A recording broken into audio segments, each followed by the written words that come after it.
Hey, this is thecanddchannel. I'm Chris. This is MMA for you. I'm going to be doing my predictions for UFC Fight Night 59, McGregor versus Siver, which happens on January 18th.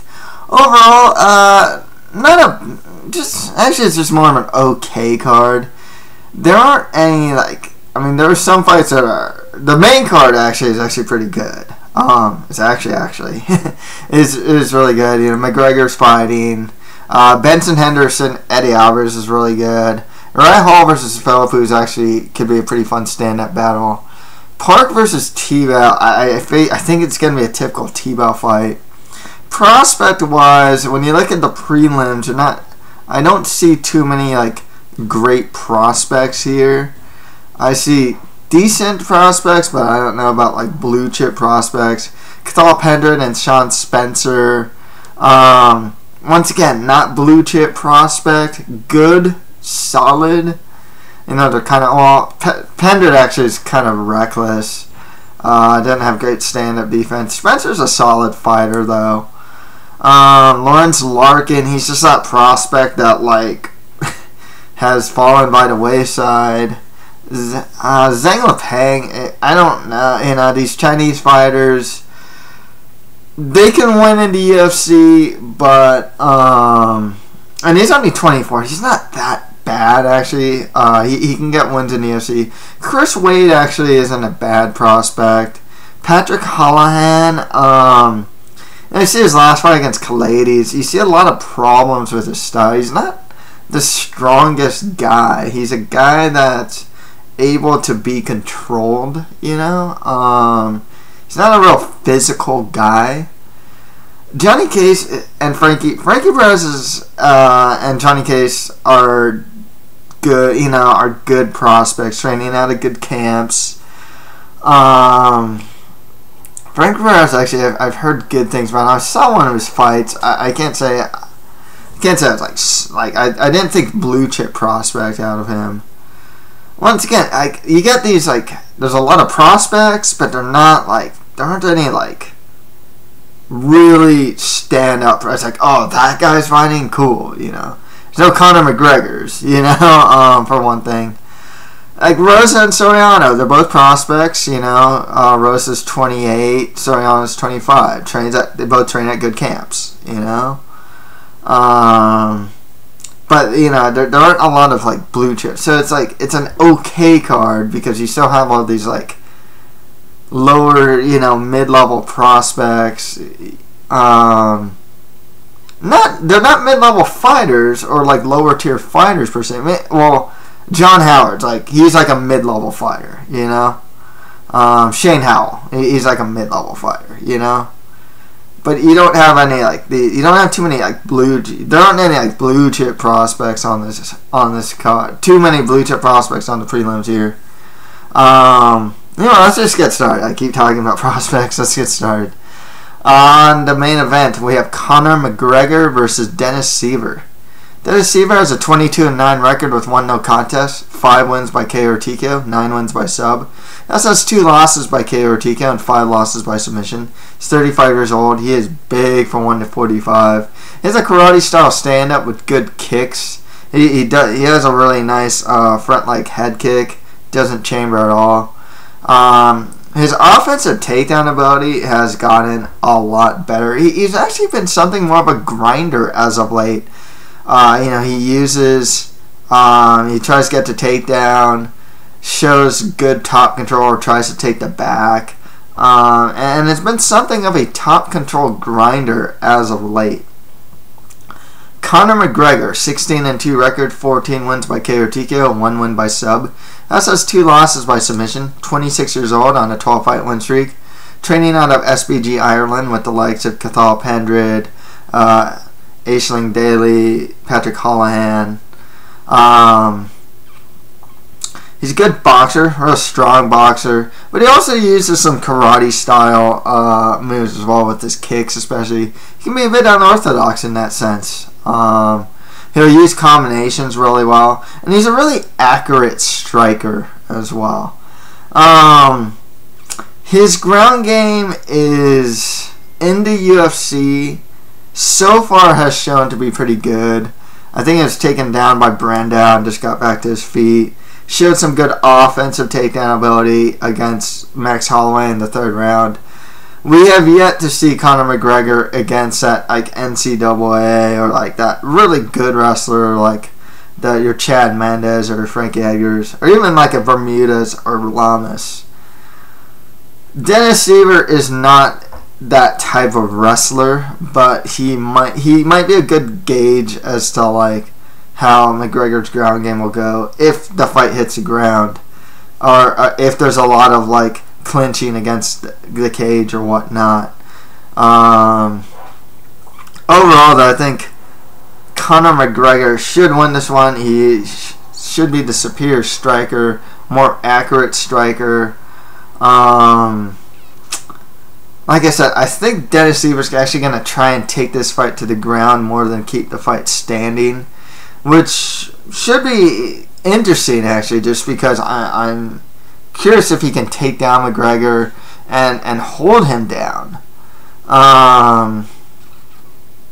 There's always upset potential. I mean, there's definitely a lot. You know, every time I talk about a Conor McGregor fight, I gotta talk about the hype behind the guy. I always have to make this reassurance. Look past the hype with him. Look at his skills. He's a very good fighter, very strong. You know, yes, a blue chip prospect. I know he's kind of a character. There's a lot of hype behind him and whatnot. This fight definitely is a fight that's positioned more to keep Conor McGregor busy, give him another main event fight before fighting what looks like a matchup against Jose Aldo. You know, Dennis Siver, I think he's a top, like, number 10 of the top 10. But, like, a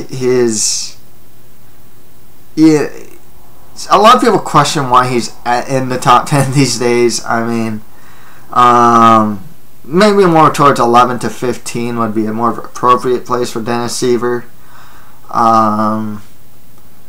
But yeah, I gotta go with McGregor. I think he has the superior stand-up. Hopefully he can, if Siver takes the fight, you know, tries to get the fight to the ground, McGregor can show good takedown defense or the ability to get back to his feet. Also, this is a 5-round fight. Yeah, main event. I think that favors McGregor more. Siver actually hasn't, you know, he's gone 3 rounds.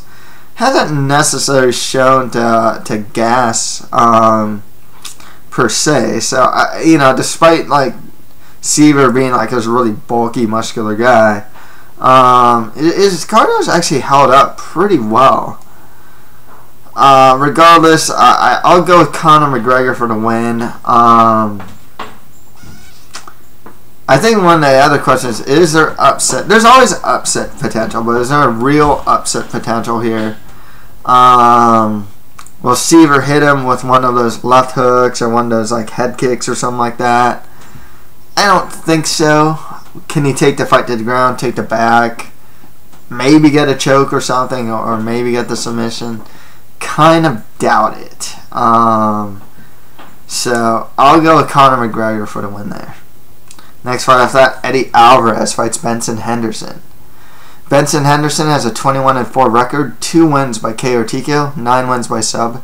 He also has 2 losses by submission. He's 31 years old, training out of the MMA lab. He is a former UFC lightweight champion. He has a really strong clinch. When this guy gets you against the cage, he's hard to get off. The opponent has a hard time getting him off. And, you know, he's really good at keeping his opponent's back against the cage. And using, like, dirty boxing and knees. Strong cardio. He's gone 5 rounds a couple times against, like, Frankie Edgar, Gilbert Melendez, Nate Diaz. His kickboxing's good. You know, his boxing back in the days have, you know, I don't really like the way he pumps his triple jab and whatnot, and it's like his stand-up defense has been somewhat questionable. But I think that his like just straight boxing, his hands have been improving. I think I think even in his fight against Dos Anjos, they just looked a little better. He has really good leg kicks, though. That's one of his strongest weapons in the stand-up. He has really good scrambles. If you take him down, he's good at scrambling back to his feet. And even getting back on top. This is a guy that was scrambling with the likes of Rustam Hobby-Love. Managed to get on top. Like, if Henderson got taken down, he'd find his way back to top position. He's a good wrestler with really strong takedown defense. His Brazilian Jiu-Jitsu is strong as well. Eddie Alvarez, 25-4 record, 14 wins by KO or TKO, 7 wins by sub. That's those 2 losses by submission. He's 30 years old, training with the Black Zillions. He's a former Bellator lightweight champion. He's a good boxer, uses body punches, punch in combination. He's a good wrestler too, good both offensively and defensively. His Brazilian Jiu-Jitsu solid. His cardio is good too. He's gone 5 rounds with Michael Chandler. His stand-up defense needs some work. He is a guy that gets hit clean, and like every fight, this guy will get hit almost every fight. I've seen him get dropped a good amount of times. Donald Cerrone kind of did a number on him, especially on his legs in the 3rd round. Yeah, he doesn't have great defense in the stand-up. One thing to also note about this fight, though, is size. Eddie Alvarez, when he wants his fight against Donald Cerrone, you can really tell that he seemed to be of the smaller sort at 155 in comparison to other guys in the UFC lightweight division. And Benson's generally one of the bigger 155ers. Interesting fight. Really good fight. I think it could go either way. Both guys are really high-level fighters. I'm leaning a little more towards Benson Henderson. I think with his size, first of all, he can initiate the clinch. I think he can keep Eddie Alvarez's back against the cage for long periods of time. In the stand-up, Alvarez got to look out for those leg kicks. Benson Henderson's got to just look out, protect his face. Like I said, both of them could use work in their stand-up defense. Wrestling-wise and scrambling-wise, it's pretty equal in my opinion. I think Benson might be a little better in the scrambles. His size might actually play a factor too. Might make it a little harder for Alvarez to take Benson down. And keep him down, keep him from scrambling. So, with all that said, yeah, I gotta go with Benson Henderson for the win there. Close fight though. I see ways for Eddie Alvarez to win, but I gotta lean. They're little things like the size thing, for one. I hope Alvarez is working on checking leg kicks. If he's not, that can affect him as well. And a lot of other areas I find to be equal, if not like wrestling, like equal or at least close to equal. So that's why I'm going with Benson Henderson for a win there. Next fight out that Uriah Hall fights Costas Philippu. Philippu has a 13-4 record with 1 no contest, 7 wins by KO or TKO, 1 win by sub. 34 years old, training out of Belmore Kickboxing Academy. I believe Ryan LaFleur and John Vellante train out of there, if I'm not mistaken. Philippu's actually defeated Hall back in Ring of Combat 34 back in February 2011. If I'm not mistaken, it was by unanimous decision. Philippu, at his best, he's a strong boxer who uses combinations, real heavy-handed. He's got a good chin. You can actually watch like the Lorenz Larkin fight. It was kind of crazy watching that fight because Larkin would hit him clean, but Philippu would just walk through it. Whereas when Larkin got hit by Philippu, you can tell he couldn't just walk through it like that. Philippu, he does have good takedown defense and good counter wrestling. Didn't really show it against Francis Carmon though. But I don't know if he has to really worry about that. Uriah Hall, 9-4 record, 5 wins by KO or TKO, 2 wins by sub, 30 years old, on a 2-fight win streak. He's got some strong Muay Thai, real heavy-handed himself. His takedown defense is good. He'll throw a lot of different kicks as well. So he can be very unorthodox, and he's a good counter wrestler.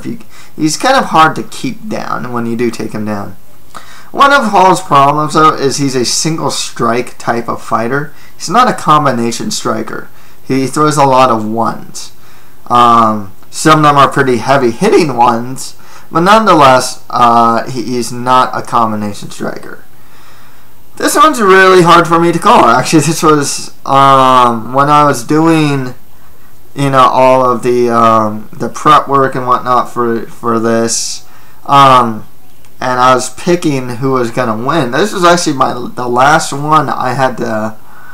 The last fight I had to think of who's gonna win. Hall beat Thiago Santos in his last fight. He was kind of expected to win that one. And he did.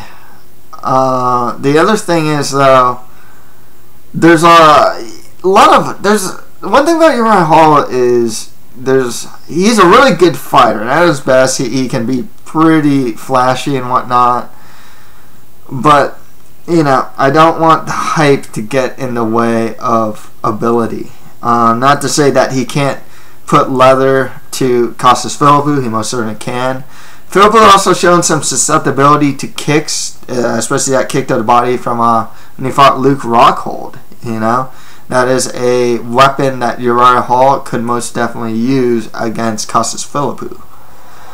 Mental game, though, Uriah Hall, he's just one of those guys. I don't know if he's put it all together in the cage, I guess, It's the guy that did lose to John Howard, and a not so great fight, and where they were high-fiving each other by the 3rd round. Philippu, that guy can be he's generally an all business type of guy. Tough for me to call. If this fight stays at range, I go with Uriah Hall. I kind of wonder if Philippu can just walk through Hall's strikes and get inside and use his inside boxing. This one's really hard for me to call. I'm kind of going back and forth now. Ultimately, I went with Costas Philippu here. I think that he can get his inside boxing game. Hall could very well work his range striking game. I'm not big that Uriah Hall throws those single strikes. I think it can allow Philippu to get inside. I don't think this fight's gonna stay on the ground, go to the ground really. I have seen Hall go for offensive takedowns. I don't know if he'll go for many against Philippu. Hard for me. This one's actually hard for me to call. I know Uriah Hall's got a lot more height behind him. He's a prospect. I can't. I can't really say if he's improving. You see Hall's wins against Chris Lehman. He was expected to win that fight, Lost to John Howard in a pretty bad fight. Looked good against Thiago Santos, and that was made to look better because of that dislocated toe that he had too. But I wouldn't say he looked great in that fight. You know what I mean? That's the thing too. He can be kind of flashy, and at times I gotta wonder if that. It's not like Anderson Silva flashy too. Wonder if that makes him seem better than he really is. So with that said, and with Philippu, at least in the stand-up, he's a bit more consistent. I'll go with. That's why I'm gonna go with Costas Philippu for the win here. Not super confident, like I said. At range, Hall should be better. He's the better. He actually kicks. For another thing, in the inside, I feel Philippu's much better in that area, though. So Costas Philippu for the win. Next fight at that, Norman Parke fights Gleison Tibau. So Tibau's taking this fight on short notice. It's supposed to be Jorge Masvidal versus Parke. Now it's Tibau. Tibau has a 32-10 record. 4 wins by KO or TKO, 13 wins by sub. That's has 3 losses by KO or TKO. 31 years old on a 2-fight win streak. He trains out of ATT. He is taking this fight on short notice. He's big for 155. A legit Brazilian Jiu-Jitsu black belt. He has good wrestling and good takedown defense. Really strong top control. Stand-up's always improving. It's solid but not spectacular. But his cardio is weak, especially in the 3rd round. This guy just his cardio just doesn't hold up. Norman Parke, 20-2 record with 1 draw, 4 wins by KO or TKO, 12 wins by sub. He also has 2 losses by submission. 27 years old, training out of Alliance. He has a base in judo, actually. His stand-up's good. His ground and pound's actually solid. His Brazilian Jiu-Jitsu's not too bad either.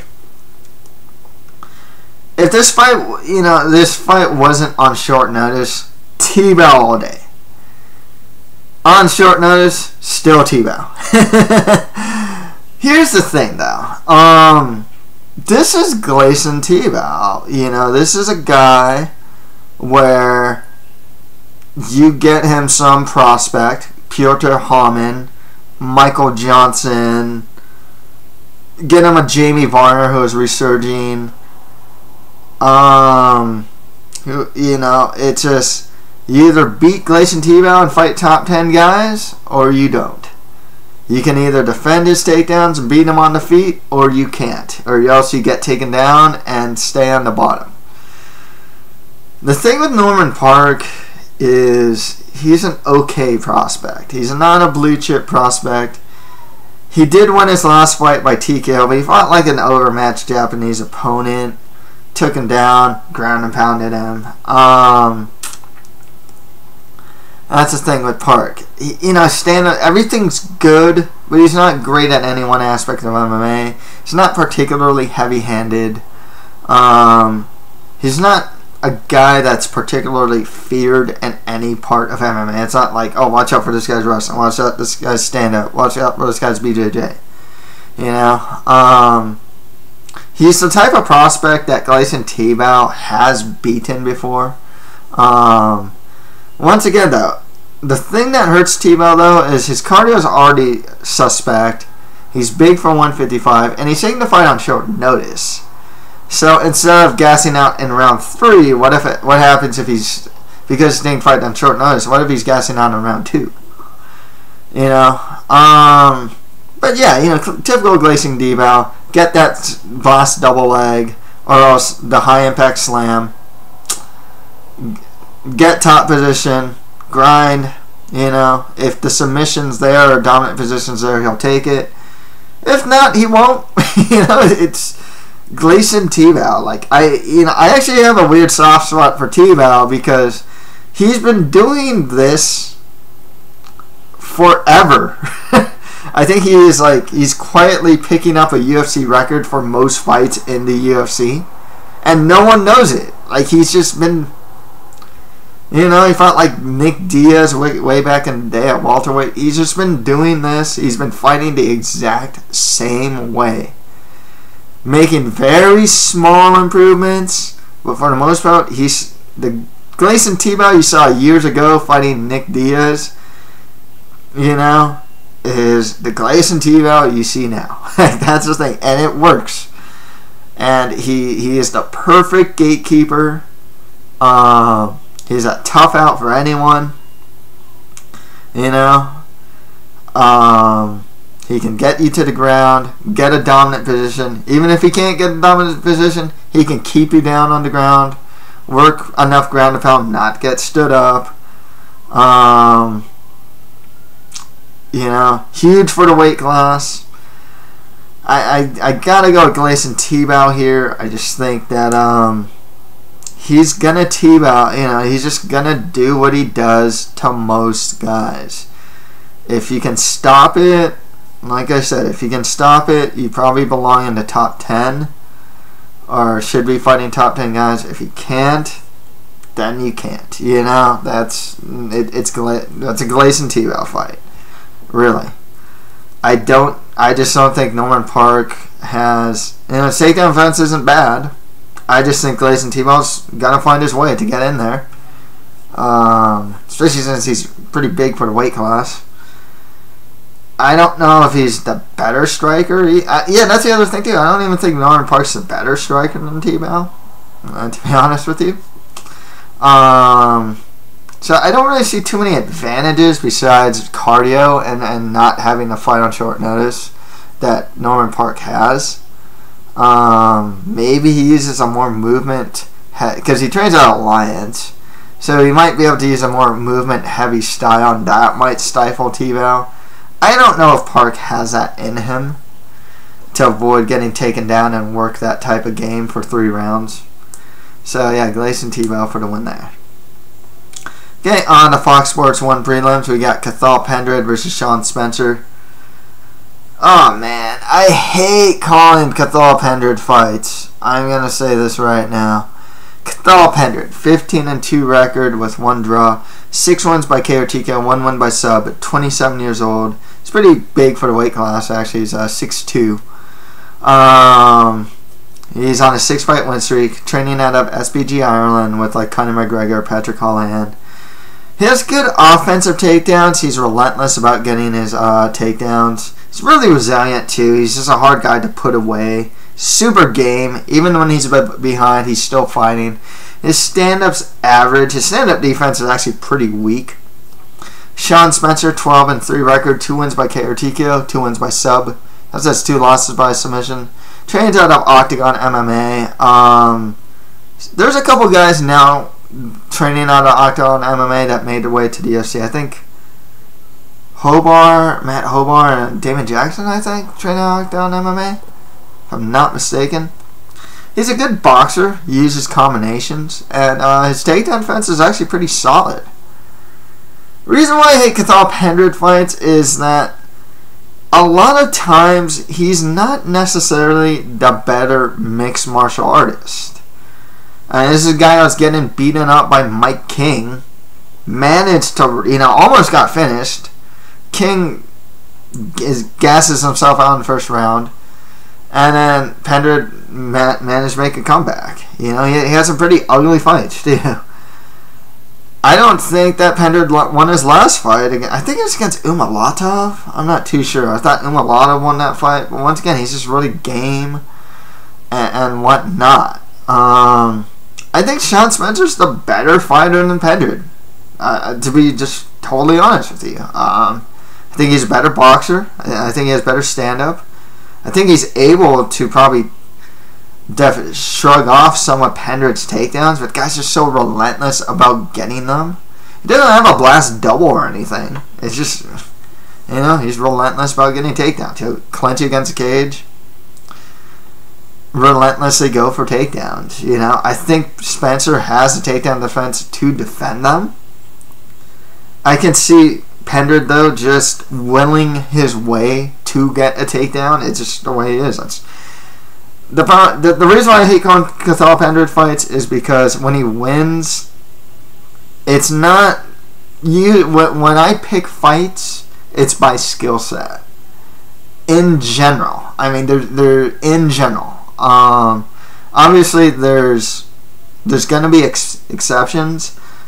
But for the most part, I generally go by skill set. Pendred doesn't win by having the superior skill set a lot of times. Or so far in the UFC, at least. He wins by heart, he wins by resilience, he wins by being the more game fighter, having the stronger mental game. But as far as being a better stand-up fighter, no, I don't think he's that great of a stand-up fighter. I don't think he's a great wrestler, But he wills himself to win. And you can't calculate that. I think that's one of the biggest. That's why I kind of hate calling Cathal Pendred fights, because you can't really calculate that. It's okay, well, yeah, I think Sean Spencer overall is probably the better fighter. I think he has better stand up. I think he can probably defend a good amount of Pendred's takedowns. I think Pendred's just going to keep coming at him. Nonetheless. So, in that sense, skill-wise, yeah, Sean Spencer all the way.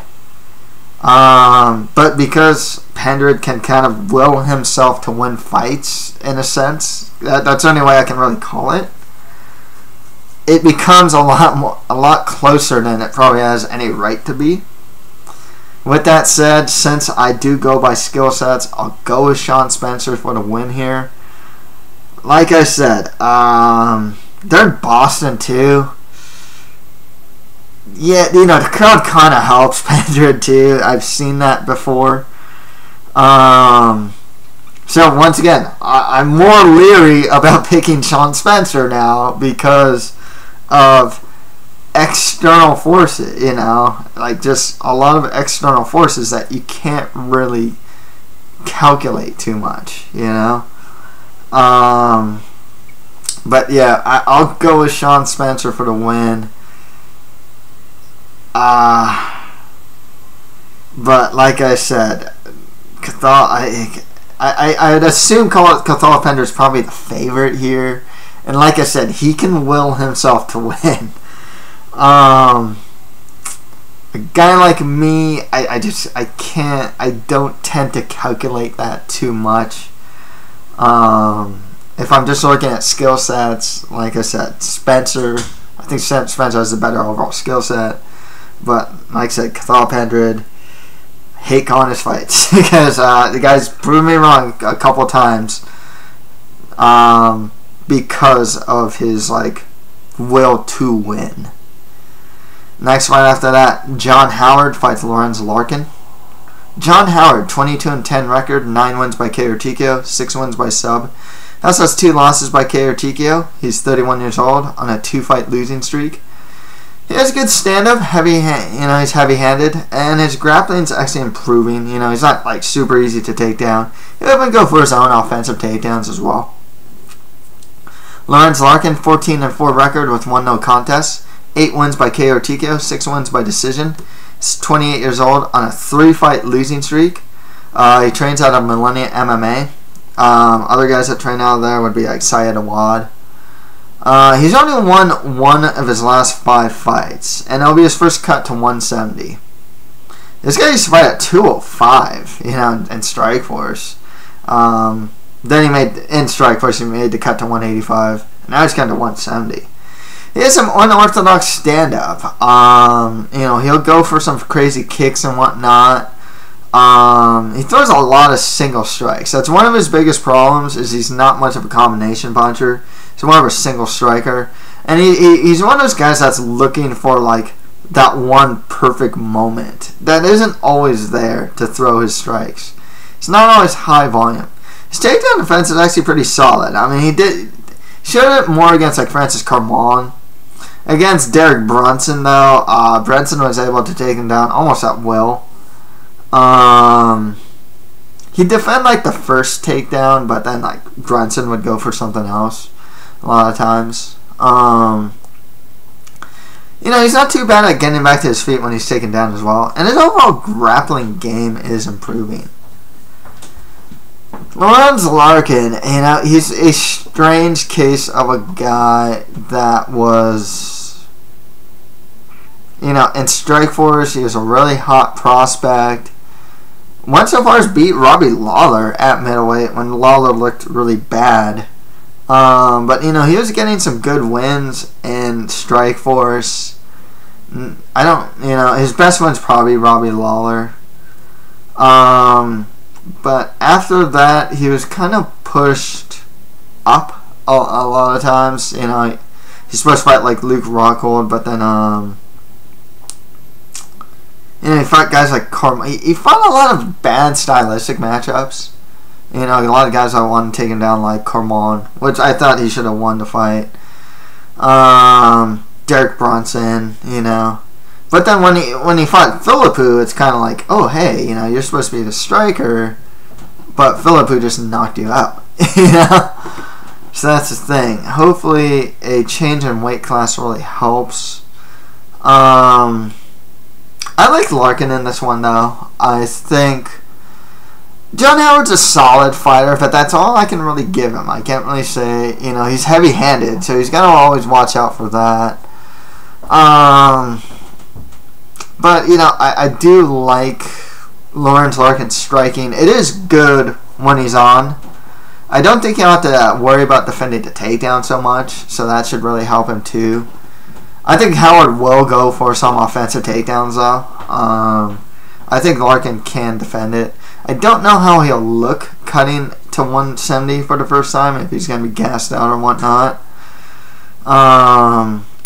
Should help him. I mean, this is a guy that was getting taken down by a lot of 185ers. So the cut should actually help us to, you know, should help him a little there. I think Larkin overall is probably the better striker than Howard. It's kind of tough to say because Howard can actually, you know, Howard's, didn't he beat Siver Bahazazara, who I thought was a better striker? Howard has a tendency to overperform sometimes. You know, he beat Uriah Hall at middleweight. But nonetheless, I'm going to go with Lorenz Larkin for the win there. Next fight is that Zhang Lipeng fights Chris Wade. Zhang Lipeng, 8-7 record with 1 draw, 1 win by KO, 3 wins by sub. Also has 5 losses by submission. He's only 24 years old on a 2-fight win streak. He does have some good offensive takedown ability. His Brazilian Jiu-Jitsu is actually improving. Stand-up's just average. You know, it's not terrible. It's not great. You know, he's a guy that, like, when you watch a lot of like the Chinese fighters, they have these like really big holds, especially in their grappling. You know, they just have these like white belt level scrambles and whatnot. Zhang Lipeng and like is it Ang Sai or Wang Sai? You know, they're two of the Chinese fighters. They were actually Zhang Lipeng, if I'm not mistaken, won the Ultimate Fighter China. They're guys that kind of shored that up, where they're not totally like white belt level on the ground, you know. Chris Wade though, 8-1 record, 3 wins by sub, 5 wins by decision. He's on a 3-fight win streak. So he's a good wrestler. You know, his only loss is to Ozzy Dugulubgab in World Series of Fighting. His Brazilian Jiu-Jitsu skills are solid, and his stand-ups, you know, not too bad. It's average, you know, not great, but not that bad. I gotta go Chris Wade here. I think he's the better wrestler. In the stand-up, I think they're closer to equal. Wade might be the better athlete of the two as well. But I think Wade should be able to impose his wrestling game on Zhang Lipeng. Maybe even get the sub too. So Chris Wade for the win there. Next right after that, Patrick Holohan fights Shane Howell. Shane Howell has a 13-8 record, 4 wins by KO TKO, 7 wins by sub. He also has 5 losses by submission. He's 30 years old. Who did he fight? Didn't he fight like Ray Borg and get submitted? Well, Ray Borg's like really good, you know. He's fighting Patrick Holohan, who's mainly a submission guy. Holohan has a 10-1 record with 1 draw, 1 win by KO, 8 wins by sub. He's 26 years old, training out of SBG Ireland. He's got some good Brazilian Jiu-Jitsu skills. He's good off his back. He'll throw triangles and arm bars from his back. His stand-up's a bit average, though. I mean, he does have that good win over Sampo. Looked good in the first round against Chris Kalades, but then, you know, his flaws started to unravel. He was actually getting out-grappled by Kalades. He couldn't get the takedown on him. I think he got reversed, too, so that's the thing. One thing about Holohan, he's not, like, the most physical guy, you know? Nonetheless, especially from a guy that got subbed a lot, gotta go with Patrick Holohan for the win here. I think he can use his superior Brazilian Jiu-Jitsu skills to get the win. Next fight after that, Frankie Perez fights Johnny Case. Frankie Perez, 9-1 record, 1 win by TKO, 5 wins by sub, 25 years old. Trained out of Ricardo Almeida's with the likes of Edson Barboza and Frankie Edgar. He is taking the fight on short notice, and it'll be his first fight in the UFC. So, possible octagon jitters. I saw some fights of his in Ring of Combat. I liked his clinch takedowns. He had a really good clinch takedown ability. His Brazilian Jiu-Jitsu skills weren't too bad, and stand-up's decent. He does throw this like spinning back kick a good amount of times, though. That does sometimes work. Sometimes doesn't. Johnny Case, 19-4 record, 11 wins by KO TKO, 6 wins by sub. That's his 2 losses by KO or TKO and 2 losses by submission. He's 25 years old on a 9-fight win streak. Trains out of Alliance. His stand-up's good. He's using more of that movement-based style in his stand-up that Alliance is getting known for. His Brazilian Jiu-Jitsu skills are solid as well. He choked out Kazuki Tokudome in his UFC debut by a guillotine. Showed some pretty good stand-up too, actually. Showed a good left hook and a right straight. I think Alliance was actually really helping his stand-up. One thing that's interesting, though, is that in the Tokudome fight, Tokudome did manage to take down Case with clinch takedowns. And Frankie Perez, I do like his clinch takedown ability. I think, though, the short notice nature of this fight might be able to probably negatively affect Frankie Perez. Like I said, I like the improvements I'm seeing out of Johnny Case, so I'll go with Johnny Case for the win there. Next fight after that, Charles Rosa fights Sean Soriano. Tough one for me to call, actually. Charles Rosa, 9-1 record, 3 wins by KO or TKO, 6 wins by sub. He's 20 years old, training out of ATT. He's a finisher. His stand-up's good. He uses a lot of kicks, actually. His Brazilian Jiu-Jitsu's good. He's really good off his back, too. He has go for arm bars off his back. He's a good scrambler. Sean Soriano, 8-2 record, 3 wins by KO or TKO, 3 wins by sub. 25 years old on a 2-fight losing streak, training out of the Black Zillions. Yeah, he has some solid stand-up skills, and he's a good wrestler. So with this fight though, looking at who they last fought, Sean Soriano fought Chas Skelly. Turned out to be a really good prospect in his own right. Good wrestler. Has really good back control. Managed to take down Soriano pretty much at will. I don't know if Charles Rosa has an offensive takedown ability, because Chas Skelly's a really strong wrestler. Trains out of team takedown and whatnot. And then when he fought Kawajiri, he's actually defending his takedowns pretty well. Kawajiri was pretty relentless about getting takedowns, and he eventually got the sub. So this one's hard for me to call, because Charles Rosa actually really overperformed against Dennis Siver. Took the fight on short notice. Siver took the fight to the ground. He managed to control Rosa in good amounts of the fight, but Rosa was able to scramble a good amount of times and whatnot. If he got on top, he'd get reversed, which I don't really like seeing, but Siver's a very underrated grappler. So it's tough for me to call,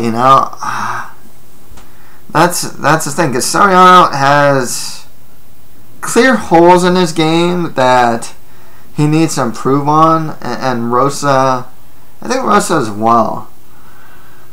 I don't know if Rosa can take the fight to the ground, though. Like I said, he's not Chas Skelly or even Kawajiri as far as a guy that goes for offensive takedowns.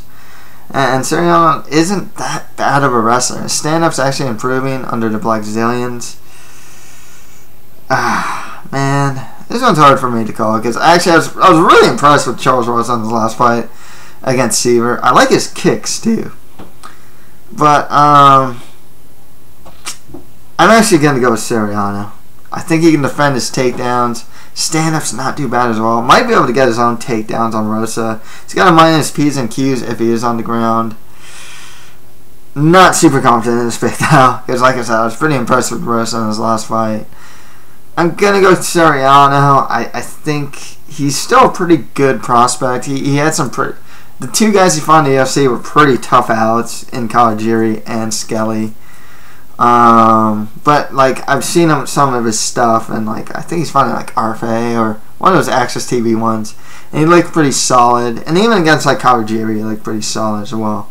So Sean Soriano for the win. Not super confident in that one. Next fight after that, Sean, and this is the UFC Fight Pass prelims, as Sean O'Connell fights Matt Van Buren. Van Buren has a 6-3 record, 2 wins by KO or TKO, 1 win by sub.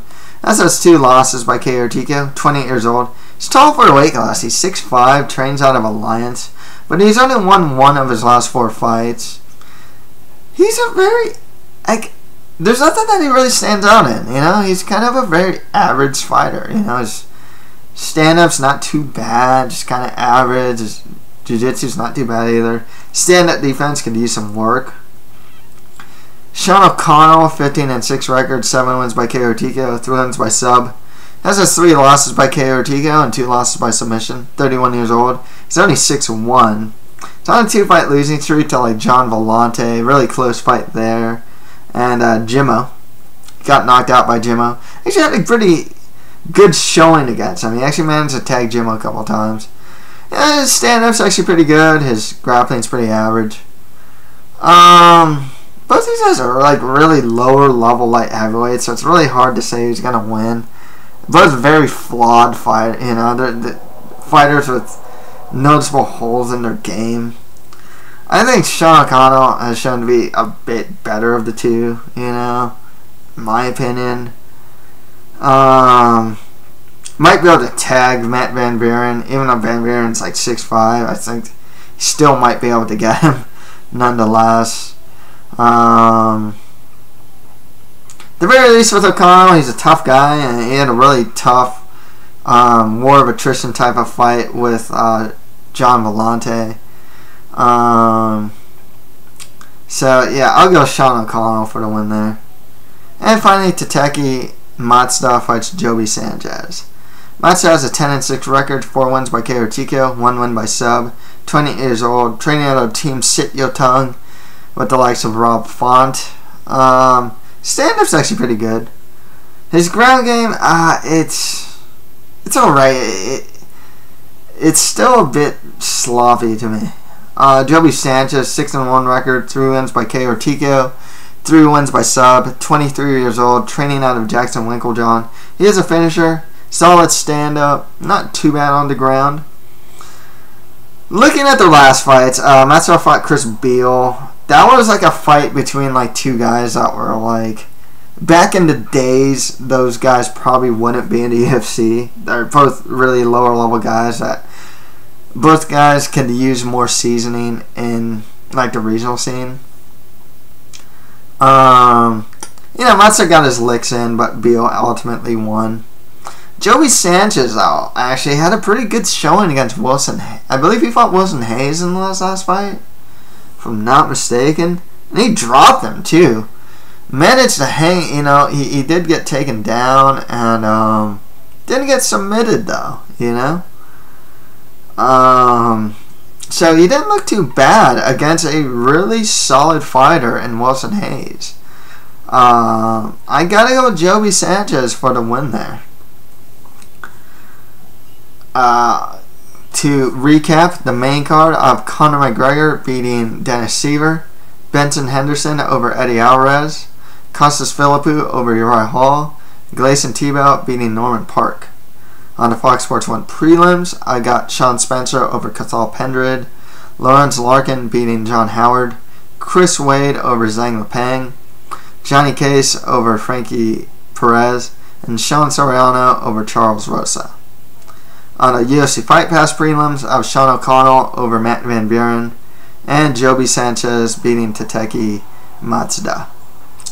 So that's it for my predictions for UFC Fight Night 59, McGregor versus Siver. If you have any comments, just leave them below. And that's it for MMA for you. Thank you guys very much.